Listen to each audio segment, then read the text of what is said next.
ಎಲ್ರಿಗೂ Bhagat Singh education GK ಕ್ಲಾಸಸ್ಗೆ ಸುಸ್ವಾಗತ. ಇವತ್ತಿನ ತರಗತಿಯಲ್ಲಿ ನಾವು ವಿಜ್ಞಾನದ ಒಂದು ಪರಿಚಯನ ನೋಡೋಣ. ಹಾಗಾದರೆ ವಿಜ್ಞಾನ ಅಂದರೆ ಏನು ಸರ್ ಅಂತ ಇದ್ರ ಬಗ್ಗೆ ಈ ವಿಜ್ಞಾನ ಅಂತ ಇದೆಯಲ್ಲ ಬಗ್ಗೆ ಇದ್ರ ಬಗ್ಗೆ ತಿಳ್ಕೊಳ್ಳೋಣ. ಇವಾಗ ವಿಜ್ಞಾನ ಅಂದರೆ ಏನು ಸರ್ ಅಂದರೆ ವಿಜ್ಞಾನ ಎಂಬ ಪದ ಏನು ಮಾಡ್ತಿದ್ದು ಲ್ಯಾಟಿನ್ ಭಾಷೆಯ ಸೈನ್ಸಿಯಾ ಎಂಬ ಪದದಿಂದ ಬಂದಿದೆ. ಯಾವ ಭಾಷೆಯ? ಲ್ಯಾಟಿನ್ ಭಾಷೆಯ ಸೈನ್ಸಿಯಾ ಎಂಬ ಪದದಿಂದ ಬಂದಿದೆ. ಹಾಗಾದರೆ ಇದು ಸೈನ್ಸಿಯಾ ಅಂದರೆ ಸರ್ ಇಂಗ್ಲೀಷಲ್ಲಿ ಏನು ಅರ್ಥ ಕೊಡುತ್ತೆ ಅಂದರೆ ಇಂಗ್ಲೀಷಲ್ಲಿ ಟು ನೋ ಅಂತ ಏನು ಮಾಡುತ್ತೆ ಇದು ಅರ್ಥ ಕೊಡುತ್ತೆ. ಹಾಗಾದರೆ ಟು ನೋ ಅಂತ ಇಂಗ್ಲೀಷಲ್ಲಿ ಕೊಟ್ಟರೆ ಸರಿ, ಆದರೆ ಕನ್ನಡದಲ್ಲಿ ಏನಂತಾರೆ ಸರ್ ಅಂದರೆ ಕನ್ನಡದಲ್ಲಿ ತಿಳಿಯುವುದು ಅಥವಾ ತಿಳಿದುಕೊಳ್ಳುವುದು ಎಂಬುದು ಅರ್ಥವನ್ನು ಕೊಡುತ್ತದೆ. ಹಾಗಾದರೆ ವಿಜ್ಞಾನ ಅಂದರೆ ಏನಂದರೆ ಒಟ್ಟಾರೆಯಾಗಿ ಒಂದು ವಿಷಯದ ಬಗ್ಗೆ ಕುರಿತು ಸಂಪೂರ್ಣವಾಗಿ ಅಧ್ಯಯನ ಮಾಡೋದು ಅಥವಾ ಅನ್ವೇಷಣೆ ಮಾಡೋದು ಅಥವಾ ತನಿಖೆ ಮಾಡೋದನ್ನು ನಾವೇನಂತ ಕರಿತೀವಿ ಅಂದರೆ ವಿಜ್ಞಾನ ಅಂತ ಕರಿತೀವಿ ಅಲ್ವಾ. ಈ ವಿಜ್ಞಾನ ಜಾಸ್ತಿ ಇತ್ತು ಯಾಕೆ ಇಷ್ಟೊಂದು ಇಂಪಾರ್ಟೆಂಟ್ ಅಂದರೆ ಮೊನ್ನೆ ನಡೆದಂಥ ಎಕ್ಸಾಮ್ ಆಗಿಲ್ಲ 16 ಆಗಿರ್ಬೋದು, 16 ಈ ಒಂದು ವಿಭಾಗದ ಮೇಲೆ ಬಂದಿರುವಂಥ ಕ್ವಶನ್ ಆಗಿರ್ಬೋದು. ಹಾಗೆ ಅದಕ್ಕಿಂತ ಹಿಂದೆ ಯಾಕೆ DR ಈ ಥರ ನೋಡಿದ್ರೆ ಒಂದೊಂದು ಸಬ್ಜೆಕ್ಟಲ್ಲಿ ಹೆಂಗೆ ಹೋಗಿದ್ದಾನೆ ಅಂದರೆ 30 ಮಾರ್ಕ್ಸ್ ಹೋಗಿದ್ದಾನೆ ಅಂದರೆ 30 ಮಾರ್ಕ್ಸ್ ಏನು ಮಾಡುತ್ತೆ ಸೈನ್ಸ್ ವಿಭಾಗದಿಂದರೆ 31 ಅಥವಾ 32 ಮಾರ್ಕ್ಸ್ ಬಂದಿದೆ. ಹಾಗಾಗಿ ನಾವು ಯಾವ್ದು ವಿಷಯನ ಇವತ್ತೇನು ಮಾಡ್ತಂದರೆ ಕೇರ್ಲೆಸ್ ಮಾಡ್ಬಾರ್ದು, ಎಲ್ಲನೂ ಅರ್ಥ ಮಾಡ್ಕೋಬೇಕು. ವಿಜ್ಞಾನ ಅಂದರೆ ಕೆಲವ್ರು ಅನ್ಕೊಂಡಿರ್ತಾರೆ ಕಷ್ಟ ಅಂತ, ಕಷ್ಟ ಅಲ್ಲ. ವಿಜ್ಞಾನ ಏನು ಮಾಡುತ್ತೆ ತಿಳ್ಕೊಂತೋದ್ರೆ ಅದೇನು ಕಷ್ಟ ಆಗಲ್ಲ. ಹಾಗಾದರೆ ವಿಜ್ಞಾನ ಅಂದರೆ ಗೊತ್ತಾಯ್ತಾ? ಹಾಗಾದರೆ ಈ ವಿಜ್ಞಾನದ ಏನು ಮಾಡ್ಬೇಕು ನಾವು ವಿಜ್ಞಾನದ ಪಿತಾಮಹ ಅಂತ ಯಾರನ್ನ ಕರೀತಾರೆ ಸರ್ ಅಂದರೆ ರೋಜರ್ ಬೆಂಕನ್ ಅವರನ್ನೇ ಕರೀತಾರೆ. ಯಾರನ್ನ? ರೋಜರ್.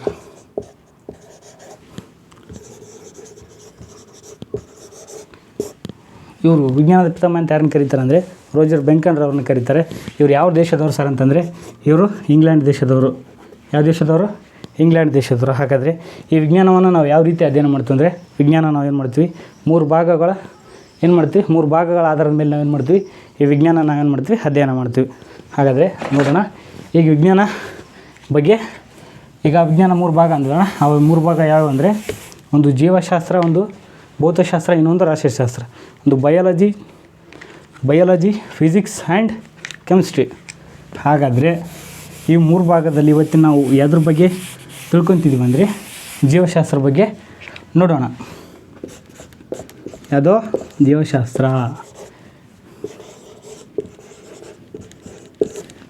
ಸರ್ ನೀವೆಲ್ಲ ತಿಳ್ಕೊಬೋದು ಏನು ಸರ್ ಜೀವಶಾಸ್ತ್ರ ಅಂದರೆ? ಜೀವಶಾಸ್ತ್ರ ಅಂದರೆ ಏನಿಲ್ಲ, ಜೀವಿಗಳನ್ನು ಕುರಿತು ಅಧ್ಯಯನ ಮಾಡೋದನ್ನು ನಾವೇನಂತ ಕರಿತೀವಿ ಜೀವಶಾಸ್ತ್ರ ಅಂತ ಕರಿತೀವಿ. ಇನ್ನು ಜೀವಿಗಳನ್ನು ಕುರಿತು ಅಧ್ಯಯನ ಮಾಡೋದಕ್ಕೆ ನಾವೇನಂತ ಕರಿತೀವಿ ಜೀವಶಾಸ್ತ್ರ ಅಂತ ಕರಿತೀವಿ. ಹಾಗಾದರೆ ಈ ಜೀವಶಾಸ್ತ್ರದ ಪಿತಾಮಹ ಅಂತ ಯಾರನ್ನ ಕರೀತಾರೆ ಅಂದರೆ ಈ ಜೀವಶಾಸ್ತ್ರದ ಪಿತಾಮಹ ಅಂತ ಅರಿಸ್ಟಾಟಲ್ ಅವ್ರನ್ನ ಕರೀತಾರೆ. ಇದೆಲ್ಲ ತಿಳ್ಕೊಳ್ಬೇಕು, ಯಾಕಂದರೆ ಎಕ್ಸಾಮ್ ದೃಷ್ಟಿಯಿಂದ ಅನಿವಾರ್ಯ. ಯಾರನ್ನ ಕರೀತಾರೆ? ಅರಿಸ್ಟಾಟಲ್ ಅವ್ರನ್ನ ಕರೀತಾರೆ ಅಲ್ವಾ ಸರ್? ಅರಿಸ್ಟಾಟಲ್ ಅವ್ರನ್ನ ಕರೀತಾರೆ. ಓಕೆ, ಹಾಗಾದರೆ ಸರಿ ಅರಿಸ್ಟಾಟಲ್ ಯಾರಂದರೆ ಇವರು ಅರಿಸ್ಟಾಟಲ್ ಗ್ರೀಕ್ ದೇಶದ ತತ್ವಜ್ಞಾನಿಗಳು. ಹಾಗಾದರೆ ಎಕ್ಸಾಮಲ್ಲಿ ಹೆಂಗೆ ಕೇಳ್ತಾನೆ ಅರಿಸ್ಟಾಟಲ್ ಯಾವ ದೇಶದವರು ಅಂತಂದು ಏನಾದರೂ ಕ್ವಶನ್ ಬಂದಿದ್ರೆ ಅರಿಸ್ಟಾಟಲ್ ಯಾರಂದರೆ ಗ್ರೀಕ್ ದೇಶದವರು. ಹಾಗಾದರೆ ಇವತ್ತೇನು ವಿಜ್ಞಾನ ಅಂದರೆ ಗೊತ್ತಾಯಿತು, ಹಾಗೆ ಜೀವಶಾಸ್ತ್ರ ಅಂದರೆ ಏನು ಗೊತ್ತಾಯಿತು, ಈ ಜೀವಶಾಸ್ತ್ರದ ಪಿತಾಮಹ ಅಂದರೆ ಯಾರಂತ ಗೊತ್ತಾಯಿತು. ಹಾಗಾದರೆ ಜೀವಶಾಸ್ತ್ರ ಅಂದ ತಕ್ಷಣ ನೆನಪಿಗೆ ಬರೋದಂದರೆ ಭೂಮಿ ಮೇಲಿನ ಅತ್ಯಂತ ಚಿಕ್ಕದಾದ ಜೀವಕೋಶ ಯಾವುದಂದರೆ ಬ್ಯಾಕ್ಟೀರಿಯಾ. ಅದು ಬ್ಯಾಕ್ಟೀರಿಯಾವಲ್ಲ. ಬ್ಯಾಕ್ಟೀರಿಯಾದ ಹೆಂಗಿರುತ್ತೆ ಅಂದರೆ 0.1ರಿಂದ 0.5ರಷ್ಟು ಏನು ಮಾಡುತ್ತೆ ಮೈಕ್ರೋಮೀಟರ್ ಏನು ಮಾಡುತ್ತೆ ಅಳತೆಯನ್ನು ಹೊಂದಿರುತ್ತೆ. ಅದು ಬ್ಯಾಕ್ಟೀರಿಯಾ. ಅತ್ಯಂತ ಚಿಕ್ಕ ಜೀವಕೋಶ ಯಾವುದಂದರೆ ಬ್ಯಾಕ್ಟೀರಿಯಾ. ಸರಿ, ಬ್ಯಾಕ್ಟೀರಿಯಾ ನಾವು ಹೆಂಗೆ ನೋಡ್ಬೋದಂದರೆ ನಾವು 6ನೇ ಕ್ಲಾಸ್ 7ನೇ ಕ್ಲಾಸ್ ಇದ್ದಾಗ ನಮ್ಮ ಟೀಚರ್ ಸೂಕ್ಷ್ಮದರ್ಶಕದ ಮೂಲಕ ಏನು ಮಾಡಬೇಕು ಬ್ಯಾಕ್ಟೀರಿಯಾನ ನೋಡ್ತೀವಿ. ಅದ್ರ ಮೂಲಕ ಏನು ಮಾಡುತ್ತೆ ಬ್ಯಾಕ್ಟೀರಿಯಾ ನೋಡ್ಬೋದು. ಹಾಗಾದರೆ ಸರ್ ಚಿಕ್ಕ ಜೀವಕೋಶ ಬ್ಯಾಕ್ಟೀರಿಯಾ ಅಂದರೆ ಹಾಗಾದ್ರೆ ಅತ್ಯಂತ ದೊಡ್ಡ ಜೀವಕೋಶ ಯಾವುದು ಸರ್ ಅಂದರೆ ಉಷ್ಟ್ರಪಕ್ಷಿ ಏನು ಮಾಡುತ್ತೆ ಮೊಟ್ಟೆ. ಇದೆಷ್ಟು ಅಂದರೆ 170 mm × 130 mm ಏನು ಮಾಡುತ್ತೆ ಮಿಲಿಮೀಟ್ರನ್ನ ಹೊಂದಿರುತ್ತೆ. ಹಾಗಾದರೆ ಒಟ್ಟು ಎಷ್ಟು ಇರುತ್ತೆ ಅಂದರೆ 15 ಸೆಂಟಿಮೀಟರ್ನಷ್ಟು ಇರುತ್ತೆ. ಹಾಗಾದರೆ ಈ ಜೀವಕೋಶದ ಒಂದು ಮೊಟ್ಟೆ ಎಷ್ಟು ದೊಡ್ಡದು ಇರುತ್ತೆ ಅಂದರೆ ಈ ನಮ್ಮ 2 ಕೈ ಹಿಡ್ಕೊಂಡ್ರೆ ಅಷ್ಟಾಗಲ್ಲ, ಅಷ್ಟೊಂದು ಗಾತ್ರವಾಗಿರುತ್ತೆ. ಹಾಗಾದರೆ ಇದೊಂದು ಉಷ್ಟ್ರಪಕ್ಷಿನ. ಹಾಗಾದರೆ ಉಷ್ಟ್ರಪಕ್ಷಿನ ಇಂಗ್ಲೀಷಲ್ಲಿ ಏನಂತ ಕರೀತಾರೆ ಅಂದರೆ ಆಸ್ಟ್ರಿಚ್ ಅಂತ ಕರೀತಾರೆ. ಹಾಗಾದರೆ ಸರ್ ಇಷ್ಟೆಲ್ಲ ಹೇಳಿದ್ರಲ್ವ, ಈ ಉಷ್ಟ್ರಪಕ್ಷಿ ಯಾವ ಒಂದು ಪ್ರಭೇದಕ್ಕೆ ಸೇರಿದೆ ಅಂದರೆ ಸ್ಟ್ರುಥಿಯೋಕ್ಯಾಂಬಲಸ್ ಏನು ಮಾಡುತ್ತೆ ಸ್ಟ್ರುಥಿಯೋಕ್ಯಾಂಬಲಸ್ ಎಂಬ ಪ್ರಭೇದಕ್ಕೆ ಏನು ಮಾಡುತ್ತೆ ಈ ಒಂದು ಉಷ್ಟ್ರಪಕ್ಷಿ ಸೇರುತ್ತೆ. ಎಕ್ಸಾಮ್ ದೃಷ್ಟಿಯಲ್ಲಿ ಕೇಳ್ಬೋದು, ಪಕ್ಷಿ ಬಗ್ಗೆ ಕೇಳ್ಬೋದು. ಅತ್ಯಂತ ದೊಡ್ಡ ಜೀವಕೋಶ ಅದಂದರೆ ಹಾಗಾದರೆ ಇದು ಯಾವ ಜಾತಿಗೆ ಸೇರಿದೆ ಅಂದರೆ ಸ್ಟ್ರುಥಿಯೋಕ್ಯಾಂಬಲಸ್ ಎಂಬ ಏನು ಮಾಡುತ್ತೆ ಪ್ರಭೇದ ವರ್ಗಕ್ಕೆ ಸೇರಿದೆ. ಇಷ್ಟೊಂದು ತಿಳ್ಕೊಂಡ್ವಲ್ವ. ಹಾಗಾದರೆ ಈ ಜೀವಶಾಸ್ತ್ರ ಇದರ ಅಧ್ಯಯನದ 2 ಶಾಖೆಗಳನ್ನು ಹೊಂದಿದೆ. ಯಾವುದು? ಜೀವಶಾಸ್ತ್ರ ಅಲ್ವಾ. ಆ 2 ಶಾಖೆಗಳು ಯಾವ್ಯಾವ ಅಂತ ಇವಾಗ ತಿಳ್ಕೊಳ್ಳೋಣ. ಎಕ್ಸಾಮ್ ದೃಷ್ಟಿಯಿಂದ ಎಷ್ಟೊಂದು ತಿಳ್ಕೊಂಡ್ರೂ ಭಾಳ ಕಡಿಮೆ. ಯಾಕಂದರೆ ಇದು ಸ್ಪರ್ಧಾತ್ಮಕ ಜಗತ್ತು. ಈ ಒಂದೊಂದು ಮಾರ್ಕ್ಸನ್ನು ಭಾಳ ಇಂಪಾರ್ಟೆಂಟ್ ಆಯ್ತು. ಬಟ್ ಎಲ್ಲರೂ ಓದ್ತೀವಿ ಹಾಗಂತಾರೆ. ಕೆಲವ್ರು ಏನು ಮಾಡ್ತಂದರೆ 1 ತಿಂಗಳು ಓದೋದು, 2 ತಿಂಗಳು ಓದು, ಈ ಥರ ಏನು ಮಾಡುತ್ತೆ, ಸ್ಟಡಿ ಗ್ಯಾಪ್ ಆಗುತ್ತೆ. ಹಾಗಾದರೆ ಏನಾಗುತ್ತೆ ಸರ್ ಅಂದರೆ ಓದಿನ ಮೇಲೆ ಗ್ರಿಪ್ ಸಿಗೋಲ್ಲ. ಬನ್ನಿ ಇವಾಗ ನಾವು ಜೀವಶಾಸ್ತ್ರದ ಏನು ಮಾಡುತ್ತೆ ವಿಭಾಗಗಳು ನೋಡೋಣ ಅಂತಂದಲ್ವಾ. ಈ ಜೀವಶಾಸ್ತ್ರದಲ್ಲಿ 2 ಶಾಖೆಗಳನ್ನು ಹೊಂದಿದೆ. ಒಂದು ಯಾವುದಂದರೆ ಸಸ್ಯಶಾಸ್ತ್ರ,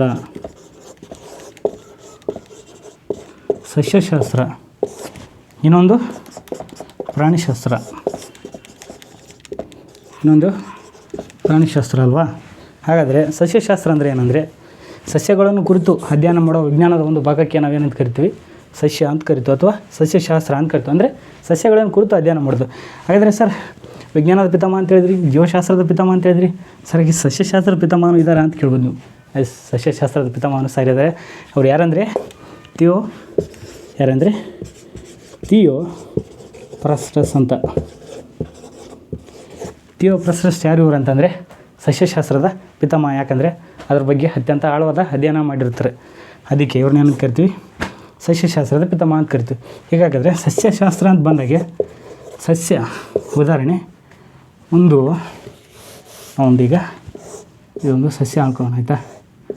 ಈ ಸಸ್ಯದ ಒಂದು ಭಾಗಕ್ಕೆ ನೀರನ್ನು ಏನು ಮಾಡ್ತಾ ಸರಬರಾಜು ಮಾಡೋದಕ್ಕೆ ನಾವೇನು ಕರಿತೀವಿ, ಝೈಲಮ್ ಅಂತ ಕರಿತೀವಿ. ಈಗ ಸಸ್ಯದ ಭಾಗಕ್ಕೆ ಏನು ಮಾಡ್ತೀವಿ ನಾವು, ಆಹಾರವನ್ನು ಸರಬರಾಜು ಮಾಡೋದಕ್ಕೆ ಏನಂತ ಅಂತಂದರೆ ಪ್ಲೋಯಮ್ ಅಂತೀವಿ. ಈ ಎಕ್ಸಾಮಲ್ಲಿ ಕೇಳಿದಾನೆ ಇದನ್ನು. ಹೀಗೆಂದ್ರೆ ಏನು, ಎಕ್ಸೈಲಮ್ ಅಂದ್ರೇನು, ಪ್ಲೋಯಮ್ ಅಂದ್ರೇನು, ಅದಕ್ಕೆ ನಾನು ಏನು ಮಾಡಿದೆ ಹೇಳಿದೆ. ಹಾಗಾದರೆ ಎಲೆ ಅಂತ ಹೇಳಿದ್ರಿ ಸರ್, ಈ ಎಲೆ ಬಗ್ಗೆ ಏನಾದರೂ ಹೇಳಿ. ಈ ಎಲೆ ಈಗ ಹಸಿರಾಗಿರೋ ಕಾರಣವೇನೆಂದರೆ ಅದರಲ್ಲಿ ಏನು ಮಾಡುತ್ತೆ, ಕ್ಲೋರೋಫಿಲ್ ಅಥವಾ ಪತ್ರ ಇರುತ್ತೆ ಎಂಬ ಅಂಶ ಇರುತ್ತೆ. ಅದಕ್ಕೆ ಏನು ಮಾಡುತ್ತೆ ಅಂದರೆ ಎಲೆ ಹಸಿರಾಗಿರಲು ಕಾರಣ. ಹಾಗಾದರೆ ಈ ಎಲೆಗಳು ಸರ್, ಹಾಗಾದರೆ ಸಸ್ಯಗಳು ತಮ್ಮ ಆಹಾರವನ್ನು ಹೇಗೆ ತಯಾರಿಸ್ಕೊಳ್ತವೆ ಅಂದರೆ ಸಸ್ಯಗಳು ತಮ್ಮ ಆಹಾರವನ್ನು ದ್ಯುತಿ ಸಂಶ್ಲೇಷಣೆ ಕ್ರಿಯೆ ಮೂಲಕ ಏನು ಮಾಡ್ತವೆ, ಆಹಾರವನ್ನು ಸೇವಿಸ್ಕೊಳ್ತವೆ. ಅದು ಹೇಗೆ ಅಂತ ನೋಡೋಣ. ಹಾಗಾದರೆ ದ್ಯುತಿ ಸಂಶ್ಲೇಷಣೆ ಕ್ರಿಯೆ ಅಲ್ವಾ, ದ್ಯುತಿ ಇನ್ನೊಂದು ಸಂಶ್ಲೇಷಣೆ. ಹಾಗಾದರೆ ಕೇಳ್ಬೋದು ನೀವು, ದ್ಯುತಿ ಅಂದರೆ ಏನಂದರೆ, ದ್ಯುತಿ ಅಂದರೆ ಬೆಳಕು. ಹಾಗಾದರೆ ಸಂಶ್ಲೇಷಣೆ ಅಂದರೆ ಏನಂದರೆ ತಯಾರಿಸುವುದು. ಹಾಗಾದರೆ ಒಟ್ಟಾರೆಯಾಗಿ ಏನಂತ ಕರಿತೀವಿ ಅಂದರೆ ಆಹಾರವನ್ನು ತಯಾರಿಸೋದಕ್ಕೆ ನಾವೇನು ಕರಿತೀವಿ ಅಂದರೆ ದ್ಯುತಿ ಸಂಶ್ಲೇಷಣೆ ಕ್ರಿಯೆ ಅಂತ ಕರಿತೀವಿ. ಈಗ ಸಸ್ಯಗಳು ದ್ಯುತಿ ಸಂಶ್ಲೇಷಣೆ ಕ್ರಿಯೆ ಮೂಲಕ ತಮ್ಮ ಆಹಾರವನ್ನು ಹೇಗೆ ತಯಾರಿಸ್ಕೊಳ್ತವೆ ಅಂದರೆ ಕ್ಲೋರೋಫಿಲ್, ಕಾರ್ಬನ್ ಡೈಆಕ್ಸೈಡ್ ಹಾಗೂ ನೀರು. ಕ್ಲೋರೋಫಿಲ್, ಕಾರ್ಬನ್ ಡೈಆಕ್ಸೈಡ್ ಹಾಗೂ ನೀರು ಏನು ಮಾಡುತ್ತೆ, ಈ ಒಟ್ಟಾರೆ ಮೂಲಕ ಏನು ಮಾಡುತ್ತೆ ಸಸ್ಯಗಳು, ಹಾಗೂ ಸೂರ್ಯನ ಬೆಳಕು. ಇನ್ನೊಂದು ಇಂಪಾರ್ಟೆಂಟ್, ಸೂರ್ಯನ ಬೆಳಕಿರಲಿಲ್ಲ ಅಂದರೆ ಸಸ್ಯಗಳು ಏನು ಮಾಡುತ್ತೆ, ತಮ್ಮ ಆಹಾರ ತಾವನ್ನು ತಯಾರಿಸ್ಕೊಳ್ಳೋಕ್ಕೆ ಸಾಧ್ಯವಾಗೋದಿಲ್ಲ. ಯಾಕೆ ಸರ್ ಈ ದ್ಯುತಿ ಸಂಶ್ಲೇಷಣೆ ಕ್ರಿಯೆನೇ ಯಾಕೆ ನಡಿಬೇಕು ಸರ್ ಅಂತಂದರೆ, ದ್ಯುತಿ ಸಂಶ್ಲೇಷಣೆ ಕ್ರಿಯೆ ನಡೀಲಿಲ್ಲ ಅಂದರೆ ನೀವು ಯಾರು ಇರೋಕ್ಕೆ ಸಾಧ್ಯ ಇಲ್ಲ. ಹಾಗಾದರೆ ಸರ್ ಇದೇನು ಸರ್ ಅಷ್ಟೊಂದು ಇಂಪಾರ್ಟೆಂಟ್ ಅಂತ ಕೇಳ್ಬೋದು ನೀವು. ಯಾಕೆಂದರೆ ಭಾಳ ಇಂಪಾರ್ಟೆಂಟ್ ಇದು. ಈ ದ್ಯುತಿ ಅಥವಾ ಸಂಶ್ಲೇಷಣೆ ಆಗಿರ್ಬೋದು ಸರ್. ಈ ದ್ಯುತಿ ಸಂಶ್ಲೇಷಣೆ ಕ್ರಿಯೆ ನಡೆದ್ರೆ ನಡೀಲಿ ಬಿಡು ಸರ್, ನಮಗೇನು ಬರುತ್ತೆ, ನಡೀಲಿಲ್ಲ ಅಂದರೆ ನಮಗೇನು ಬರುತ್ತೆ ಅಂತ ಕೇಳ್ಬೋದು. ನಡೀಲಿಲ್ಲ ಅಂದರೆ ಏನಾಗುತ್ತೆ ಅಂದರೆ ಈ ದ್ಯುತಿ ಸಂಶ್ಲೇಷಣೆ ಕ್ರಿಯೆಯಲ್ಲಿ ಏನು ಬಿಡುಗಡೆ ಆಗುತ್ತೆ ಅಂದರೆ ಆಕ್ಸಿಜನ್ ಏನು ಮಾಡುತ್ತೆ, ಆಕ್ಸಿಜನ್ ಬಿಡುಗಡೆ ಆಗುತ್ತೆ. ಸರ್ ಆಕ್ಸಿಜನ್ ಅಂದರೆ ಏನು ಸರ್ ಅಂದರೆ ಪ್ರಾಣವಾಯು ಅಥವಾ ಗಾಳಿನ ನಾವೇನಂತ ಕರಿತೀವಿ ಅಂದರೆ ಆಕ್ಸಿಜನ್ ಅಂತ ಕರಿತೀವಿ ಅಲ್ವಾ.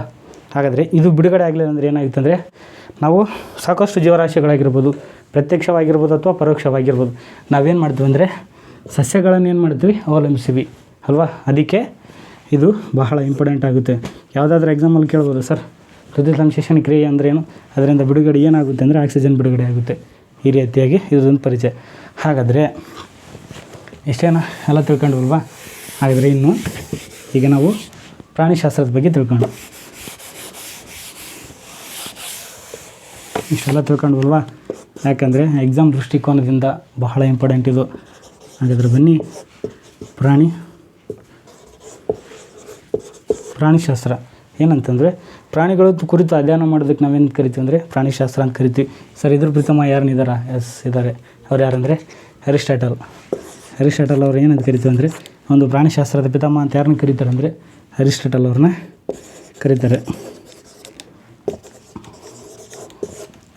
ಅವ್ರನ್ನ ಕರೀತಾರೆ. ಹಾಗಾದರೆ ಇಷ್ಟೊಂದು ವಿಭಾಗ ಮುಗಿದ ಮೇಲೆ ಇವಾಗ ಏನು ಮಾಡ್ತೀವಿ ನಾವು, ನೆಕ್ಸ್ಟ್ ಭೂಮಿ ಮೇಲೆ ಕಂಡುಬರುವಂಥ ಪ್ರಮುಖವಾದ 2 ಘಟಕಗಳ ಬಗ್ಗೆ ಇವತ್ತು ನಾವು ತಿಳಿಯೋಣ. ಏನಂತಂದರೆ ಬನ್ನಿ ನೋಡೋಣ. ಯಾಕೆ ಇಷ್ಟೊಂದು ಡೀಪಾಗಿ ಹೇಳ್ತಿದ್ದಾನೆ ಅಂದರೆ ಜಸ್ಟ್ ಇದೊಂದು ವಿಜ್ಞಾನದ ಇದು ಪರಿಚಯ ಇದು ಅಷ್ಟೇ. ಅಂದರೆ ವಿಜ್ಞಾನ ಅಂದ್ರೇನು? ಜೀವಶಾಸ್ತ್ರ ಎಂದರು. ಜೀವಶಾಸ್ತ್ರ ಎಂಬ ಪದ ಹೇಗೆ ಬಂತಂದರೆ ಬಯೋ ಹಾಗೂ ಲೋಗಸ್ ಅಂದರೆ ಬಯ ಅಥವಾ ಲೋಗಸ್. ಬಯೋ ಅಂದರೆ ಜೀವಿ, ಲೋಗಸ್ ಅಂದರೆ ಏನು? ಅಧ್ಯಯನ. ಅಂದರೆ ಜೀವಶಾಸ್ತ್ರನ ಕುರಿತು ಅಧ್ಯಯನ ಮಾಡೋದು ಒಂದು ವಿಭಾಗಕ್ಕೆ ಏನಂತ ಕರಿತೀವಿ ಅಂದರೆ ಜೀವಶಾಸ್ತ್ರ ಅಂತ ಕರಿತೀವಿ. ಹಾಗಾದರೆ ಇವಾಗ ನಾವು ಭೂಮಿ ಮೇಲೆ ಕಂಡುಬರುವ 2 ಪ್ರಮುಖವಾದ ಘಟಕಗಳ ಬಗ್ಗೆ ತಿಳ್ಕೊಳ್ಳೋಣ. ಯಾವುದಾದ್ರು ಸರ್ ಒಂದು ಘಟಕ ಅಂದರೆ ಒಂದು ಜೈವಿಕ ಘಟಕ, ಇನ್ನೊಂದು ಅಜೈವಿಕ ಘಟಕ ಬಗ್ಗೆ ತಿಳ್ಕೊಳ್ಳೋಣ ಬನ್ನಿ ಇವಾಗ, ಆಯಿತಾ? ಇನ್ನು ಜೈವಿಕ ಘಟಕ ಅಲ್ವಾ, ಇನ್ನೊಂದು ಅಜೈವಿಕ ಘಟಕ.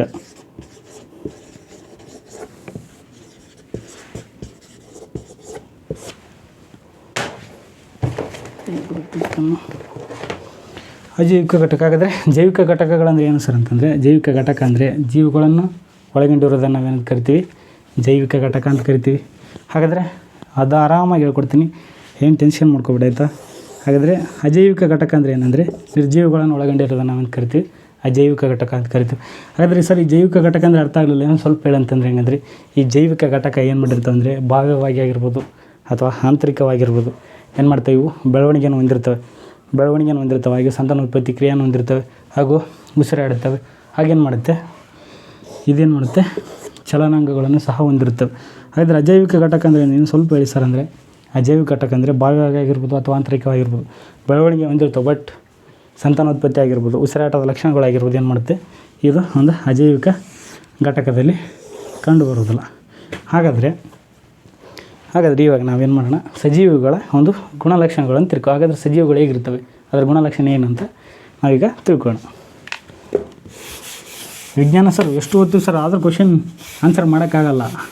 ಯಾಕಂದರೆ ಅವ್ರೇನು ಮಾಡಿರುತ್ತೆ, ಅಪ್ಲೈಡ್ ಮಾದರಿಯ ಮೂಲಕ ಏನು ಮಾಡಿರ್ತಾನೆ, ಒಂದೊಂದು ಸರಿ ಕ್ವಶನ್ ಕೇಳಿದಿರ್ತಾನೆ, ಇಲ್ಲ ಅಥವಾ ಹೌದು ಇದೇ ಓದಿರ್ತೀವಿ, ಬಟ್ ಇದ್ರ ಮೇಲೆ ತಿಳ್ಕೊಬೇಕು. ಯಾಕಂದರೆ ಅಪ್ಲೈಡ್ ಮಾದರಿ ಬಂದ ಕ್ವಶನ್ ಅಲ್ಲೇ ಇರುತ್ತೆ ಆನ್ಸರ್, ಬಟ್ ನಮ್ಗೆ ಕಂಡುಹಿಡಿಯೋಕ್ಕಾಗಲ್ಲ ಅಲ್ವಾ? ಹಾಗೆ ಇವಾಗ ಸಜೀವಿಗಳ ಲಕ್ಷಣಗಳು.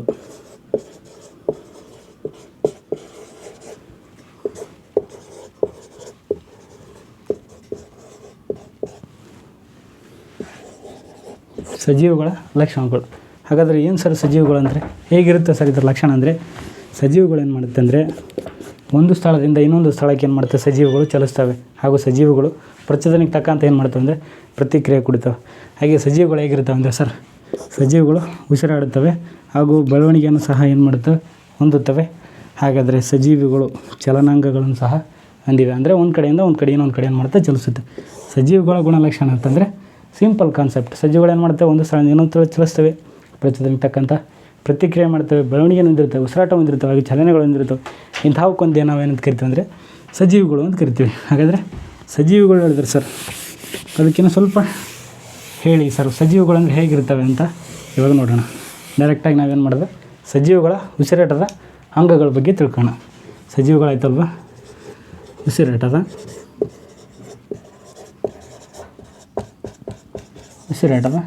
ಅಂಗಗಳ ಬಗ್ಗೆ ಏನು ಮಾಡೋಣ, ತಿಳ್ಕೊಳ್ಳೋಣ.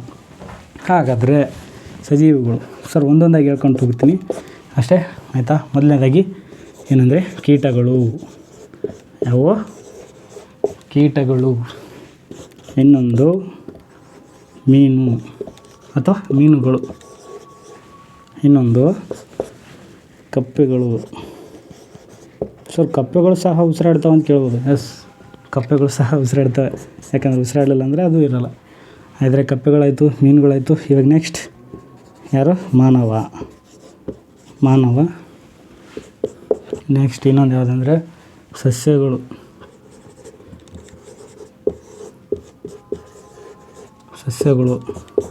ಹಾಗಾದರೆ ಇನ್ನೊಂದು ಮೃದ್ವಂಗಿಗಳು.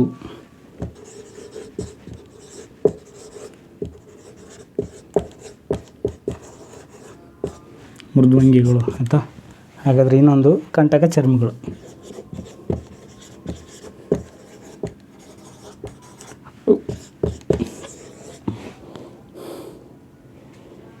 ಇಷ್ಟು ಏನು ಮಾಡ್ತೇವೆ ಈಗ. ಇವು ಒಂದೊಂದಾಗಿ ಯಾವ ರೀತಿಯಾಗಿ ಉಸಿರಾಟದ ಅಂಗಗಳನ್ನ ಇದು ಅಂತ ನಾವು ತಿಳ್ಕೊಂಡು ಹೋಗೋಣ. ಯಾಕಂದರೆ ಎಕ್ಸಾಮಲ್ಲಿ ಕೇಳ್ತಾನೆ.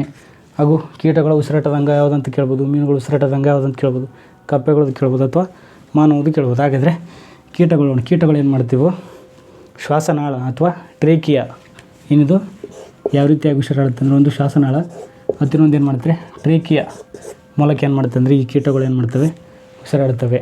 ಹಾಗಾದರೆ ಮೀನುಗಳು, ಈ ಕೀಟಗಳು ಅಂದ ತಕ್ಷಣ ನೆನಪಿಗೆ ಬಂತು. ಉಷ್ಟ್ರಪಕ್ಷಿ ಏನು ಮಾಡುತ್ತೆ ಅಂದರೆ ಬೆನ್ನು ಮೂಳೆ ಇಲ್ಲದಂತಹ ಚಿಕ್ಕ ಚಿಕ್ಕ ಕೀಟಗಳನ್ನ ಏನು ಮಾಡುತ್ತೆ ಅಂದರೆ ತಿಂದು ಬದುಕುತ್ತೆ. ಹಾಗಾದರೆ ಉಷ್ಟ್ರಪಕ್ಷಿ ಅಂತ ನೆನಪಿಗೆ ಬಂತು. ಇದೇನು ಮಾಡುತ್ತೆ ಉಷ್ಟ್ರಪಕ್ಷಿ ಅಂದರೆ 20 ಕಿಲೋಮೀಟರ್ ವೇಗದಲ್ಲಿ ಚಲಿಸುತ್ತದೆ. ಹಾಗಾದರೆ 20 ಕಿಲೋಮೀಟರ್ ವೇಗದಲ್ಲಿ ಚಲಿಸಿದ್ರೆ ಸರ್ ಇವು 1 ಗಂಟೆಗೆ 75 ಕಿಲೋಮೀಟರ್ ಏನು ಮಾಡುತ್ತಾ ಚಲಿಸುವ ಒಂದು ಸಾಮರ್ಥ್ಯವನ್ನು ಹೊಂದಿರುತ್ತೆ. ಆಯಿತಾ, ಇದೊಂದು ಹೆಚ್ಚಿನ ಮಾಹಿತಿ ಹೇಳ್ತಿದ್ದೀನಿ ಅಷ್ಟೇ, ತಿಳ್ಕೊಂಡ್ವಲ್ವಾ. ಈಗ ಮೀನುಗಳು, ಅದು ಮೀನುಗಳು ಯಾವ ರೀತಿ ಉಸಿರಾಡ್ತವೆ ಅಂದರೆ ಇವು ಪುಪ್ಪಸ್ ಆಗಿರ್ಬೋದು ಅಥವಾ ಗಿಲ್ಸ್ ಆಗಿರ್ಬೋದು ಅಥವಾ ಕಿವಿರು.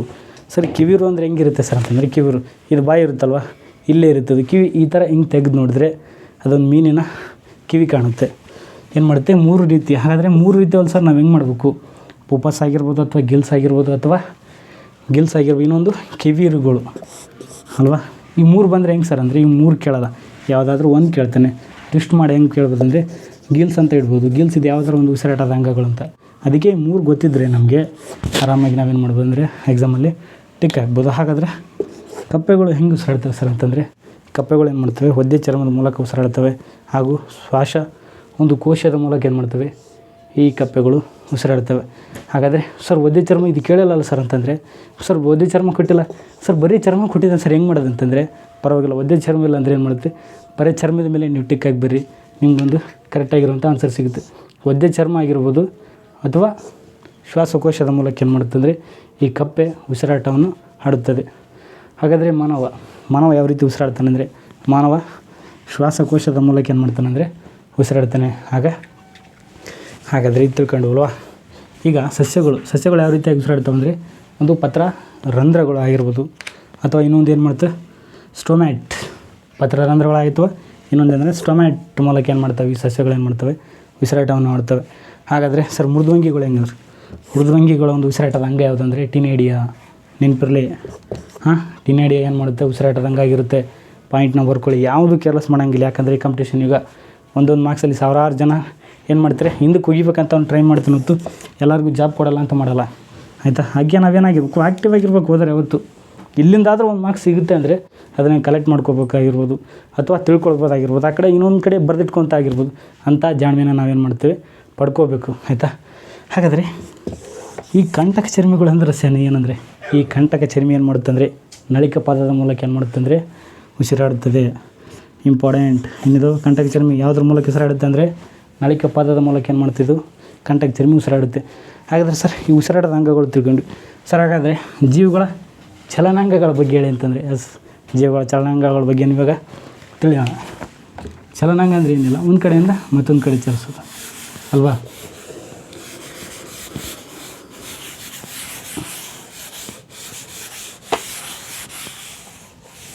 ಹಾಗಾದರೆ ಸಜೀವಿಗಳ ಏನು ಮಾಡ್ತದೆ ಚಲನಾಂಗಗಳು. ಈಗ ಒಂದೊಂದೇ ಆಗಿ ನಾವು ನೋಡ್ಕೊಂಡು ಹೋಗೋಣ. ಮೊದಲನೇದು ಯಾವ್ದು ಬರುತ್ತಂದರೆ ಇಂಪಾರ್ಟೆಂಟ್, ಅದು ಅಮೀಬಾ. ಹಿಂಗೆ ಇರ್ಬೇಕಂತ ಯಾವುದೇ ಒಂದು ಆಕಾರ ಅಮೀಬಾಗಿಲ್ಲ. ನೀವು ಅಮೀಬಾ ಅಂದರೆ ಹೇಗಿರುತ್ತೆ ಸರ್ ಅಂತಂದರೆ ಏನು ಮಾಡಬೇಡಿ, ಇಂಟರ್ನೆಟಲ್ಲಿ ಹೋಗಿ ಅಥವಾ ಗೂಗಲಲ್ಲಿ ಹೋಗಿ ಅಮೀಬಾ ಅಂತ ಟೈಪ್ ಮಾಡಿರಿ, ಅದರ ಒಂದು ಆಕಾರವನ್ನು ನಿಮ್ಮ ಕಣ್ಮುಂದೆ ಬರುತ್ತೆ ಅಲ್ವಾ. ಈಗ ಈ ಮೊಬೈಲ್ನ ಇರುತ್ತೆ, ಯಾವ್ಯಾವ ರೀತಿ ನಾವು ಯೂಸ್ ಮಾಡ್ತಿರ್ತೀವಿ, ಟಿಕ್ಟಾಕ್ ನೋಡೋದಾಗಿರ್ಬೋದು, ಅದೆಷ್ಟು ಮಾಡೋದು. ಬಟ್ ಈ ಥರದ್ರ ಬಗ್ಗೆ ಎಲ್ಲ ಸರ್ಚ್ ಮಾಡಿ ಇನ್ನೂ ಹೆಚ್ಚಿನ ಇನ್ಫಾರ್ಮೇಷನ್ ಏನು ಮಾಡುತ್ತೆ ಅಂದರೆ ನಮಗೆ ಗೂಗಲ್ ಮೂಲಕ ನಾವೇನು ಮಾಡುತ್ತೆ ತಿಳಿಯಬಹುದು. ಹಾಗಾದರೆ ಅಮೀಬಾ ಆಯಿತು. ಇನ್ನೊಂದು ಯಾವುದು ಸರ್ ಅಂತಂದರೆ ಇನ್ನೊಂದು ಯೂಗ್ಲಿನ ಹಾಗೆ ಇನ್ನೊಂದು ಪ್ಯಾರಾಮಿಸಿಯಮ್. ಈ ಪ್ಯಾರಾಮಿಸಿಯಮ್ ಅಂದರೆ ಜಾಸ್ತಿ ಗೊತ್ತಿರಲ್ಲ, ಬಟ್ ಇದ್ರ ಬಗ್ಗೆ ಶಾರ್ಟ್ ವಿಡಿಯೋ ಮಾಡಿ ಪ್ಯಾರಾಮಿಸಿಯಮ್ ಆಗಿರ್ಬೋದು. ಇನ್ನೊಂದು ಬರುತ್ತೆ ಸರ್ ಹೈಡ್ರಾ ಅಂತ ಆಗಿರ್ಬೋದು. ಸರ್ ಪ್ಯಾರಾಮಿಸಿಯಮ್ ಅಂದರೆ ಏನು, ಹೈಡ್ರಾ ಅಂದರೆ ಏನು, ಬಟ್ ಇನ್ನೊಂದು ಕ್ಲಾಸಲ್ಲೇನಂತೂ ಚಿಕ್ಕ ಶಾರ್ಟ್ ವಿಡಿಯೋ ಮಾಡಿ ಇವೆರಡರ ಬಗ್ಗೆ ಹೇಳ್ತೀನಿ ಆಯಿತಾ. ಹಾಗಾದರೆ ಇದಾಯಿತಾ. ನೆಕ್ಸ್ಟ್ ಈಗ ಮೀನುಗಳು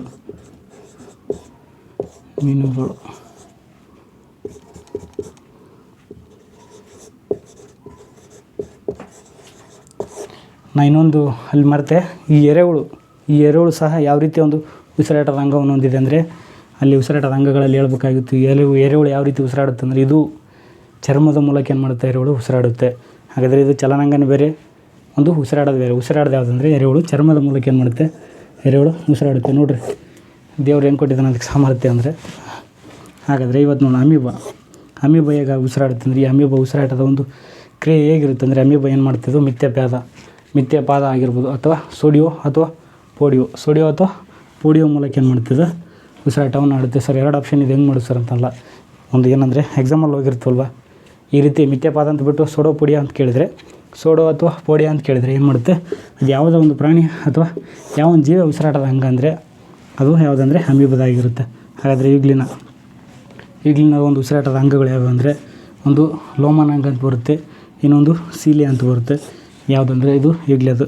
ಹಾಗಾದರೆ ಪ್ಯಾರಾಮಿಸಿಯಮ್ ಏನು ಮಾಡುತ್ತೆ ಇದು ಕಶ್ಯಾಂಗದ ಮೂಲಕ ಆಗಿರ್ಬೋದು ಅಥವಾ ಪ್ಲಾಸಿಲ್ಲದ ಮೂಲಕ ಆಗಿರ್ಬೋದು. ಏನು ಮಾಡುತ್ತೆ ಅಂದರೆ ಈ ಪ್ಯಾರಾಸಿಯಮ್ ಏನು ಮಾಡುತ್ತೆ ಉಸಿರಾಟದ ಒಂದು ಕ್ರಿಯೆಯನ್ನು ನಡೆಸುತ್ತೆ, ಚಲನಾಂಗವನ್ನು ನಡೆಸುತ್ತೆ.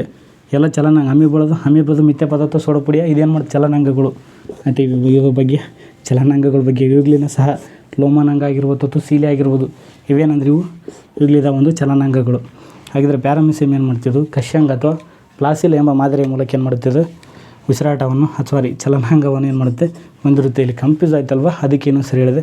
ಹಾಗಾದರೆ ಹೈಡ್ರಾ ಸಹ ಯಾವ ರೀತಿಯಾದ ಒಂದು ಉಸಿರಾಟದ ಮಾದರಿಯನ್ನು ಹೊಂದಿರುವುದಂದರೆ, ಇದು ಕರ್ರಬಳ್ಳಿ ಅಥವಾ ಡೆಂಟಕಲ್ ಏನು ಮಾಡುತ್ತೆ, ಕರ್ರಬಳ್ಳಿ ಅಥವಾ ಡೆಂಟಕಲ್ ಮಾದರಿ ಏನು ಮಾಡುತ್ತೆ, ಇದೊಂದು ಹೈಡ್ರಾ ಏನು ಮಾಡುತ್ತೆ ಉಸಿರಾಟವನ್ನು ಹೊಂದಿದೆ. ಹಾಗಾದರೆ ಮೀನುಗಳು ಉಸಿರಾಟವನ್ನು ಹೊಂದಿದೆ ಅಂತ ಹೇಳ್ತಿದ್ದೀನಿ. ಮತ್ತು ಉಸಿರಾಟ ಅಲ್ಲ, ಇದು ಹೈಡ್ರಾ ಕರಬಳ್ಳಿ ಅಥವಾ ಡೆಂಟಕಲ್ ಏನು ಮಾಡುತ್ತೆ, ಕರಬಳ್ಳಿ ಅಥವಾ ಡೆಂಟಕಲ್ ಮಾದರಿ ಏನು ಮಾಡ್ತಿದ್ದು ಚಲನಾಂಗವನ್ನು ಹೊಂದಿದೆ. ಹಾಗಾದರೆ ಮೀನುಗಳು ಏನು ಮಾಡುತ್ತೆ, ಈಜು ರೆಕ್ಕೆಗಳ ಮೂಲಕ ಏನು ಮಾಡುತ್ತೆ, ಹೀಗಿರುತ್ತಲ್ವ, ಹೀಗೆ ಚಲಿಸ್ಕೊಂಡು ಏನು ಮಾಡುತ್ತೆ ಮೀನು ಒಂದು ಕಡೆಯಿಂದ ಮತ್ತೊಂದು ಕಡೆಗೆ ಏನು ಮಾಡುತ್ತೆ ಚಲಿಸುತ್ತೆ. ಹಾಗಾದರೆ ಈ ಎರೆಹುಳು ಯಾವ ರೀತಿಯ ಒಂದು ಚಲನಾಂಗವನ್ನು ಹೊಂದಿದೆ ಅಂದರೆ, ಎರೆಹುಳು ಬೀರುಗೂದಲು ಮಾದರಿ ಏನು ಮಾಡುತ್ತಿದ್ದು ಎರೆಹುಳು ಚಲನಾಂಗವನ್ನು ಹೊಂದಿದೆ. ಇವತ್ತಿನ ಬಗ್ಗೆ ಏನಿಲ್ಲ, ಸಿಂಪಲ್ ವಿಜ್ಞಾನ ಅಂದರೆ ಏನು, ಅದ್ರ ಬಗ್ಗೆ ಅದರಲ್ಲೇ ಬರುವಂಥ ವಿಷಯಗಳ ಬಗ್ಗೆ ನಾವು ಏನು ತಿಳ್ಕೊಂಡ್ವಿ. ಹಾಗಾದರೆ ವಿಜ್ಞಾನದಲ್ಲಿ ಇನ್ನೊಂದು ಇಂಪಾರ್ಟೆಂಟ್ ಅಂದರೆ ರಾಸಾಯನಶಾಸ್ತ್ರ. ನೆಕ್ಸ್ಟ್ ಇವಾಗ ಹೇಳ್ತಿದ್ರೆ ಭೌತಶಾಸ್ತ್ರ ಆಗಿರ್ಬೋದು. ಈ ನೆಕ್ಸ್ಟ್ ರಾಸಾಯನಶಾಸ್ತ್ರದ ಬಗ್ಗೆಯೂ ಸಹ ಹೇಳ್ತೀನಿ. ರಾಸಾಯನಶಾಸ್ತ್ರ ಅಂದರೆ ಏನಂತ ಸಿಂಪಲ್ ಇದೆ, ಮೂಲ ವಸ್ತುಗಳಾಗಿರ್ಬೋದು ಅವುಗಳ ಗುಣಲಕ್ಷಣಗಳನ್ನು ಕುರಿತು ಅಧ್ಯಯನ ಮಾಡೋದನ್ನು ಏನಂತ ಕರಿತೀವಿ ಅಂದರೆ ನಾವು ರಾಸಾಯನಿಕ ಶಾಸ್ತ್ರ ಅಂತ ಕರಿತೀವಿ. ಇಷ್ಟು ಇವತ್ತಿನ ಬಗ್ಗೆ ವಿಜ್ಞಾನದ ಒಂದು ಸಣ್ಣ ಏನು ಮಾಡ್ತಿದೆ ಪರಿಚಯ ಇದು ಅಷ್ಟೇ. ಹಾಗಾದರೆ ಇನ್ನು ಮುಂದಿನ ತರಗತಿಯಲ್ಲಿ ಇದಕ್ಕಿಂತ ಹೆಚ್ಚಿನ ಮಾಹಿತಿಯನ್ನು ಒಳಗೊಂಡಿರುವಂಥ ವಿಜ್ಞಾನದ ಒಂದು ಸಂಬಂಧಪಟ್ಟಂಥ ಎಲ್ಲ ಒಂದು ತರಗತಿಗಳು ಏನು ಮಾಡ್ತಾರೆ ನಮ್ಮ ಯೂಟ್ಯೂಬ್ ಕ್ಲಾಸಲ್ಲಿ ಒಂದೊಂದಾಗಿ ಬರುತ್ತೆ. ಎಲ್ರಿಗೂ ಥ್ಯಾಂಕ್ ಯು, ಧನ್ಯವಾದ. ಯಾರ್ಯಾರಿಗೆ ಇಷ್ಟ ಆಗಿದೆ ಅಂತ ಲೈಕ್ ಮಾಡಿ ಹಾಗೂ ಶೇರ್ ಮಾಡಿ, ಹಾಗೂ ಚೆನ್ನಾಗಿದ್ರೆ ಏನು ಮಾಡುತ್ತೆ ಅಂದರೆ ಕಮೆಂಟ್ ಮಾಡಿ. ಹಾಗಿದ್ರೆ ನಮ್ಮ ವಿಡಿಯೋ ಅಷ್ಟರ ಮಟ್ಟಿಗೆ ನಿಮ್ಗೆ ಇಷ್ಟ ಆಗಿದೆ ಅಂತ ಗೊತ್ತಾಗಬೇಕಲ್ವ. ಥ್ಯಾಂಕ್ ಯು, ಎಲ್ರಿಗೂ ಥ್ಯಾಂಕ್ ಯು. ಜೈ ಹಿಂದ್, ಜೈ ಕರ್ನಾಟಕ. ಮತ್ತು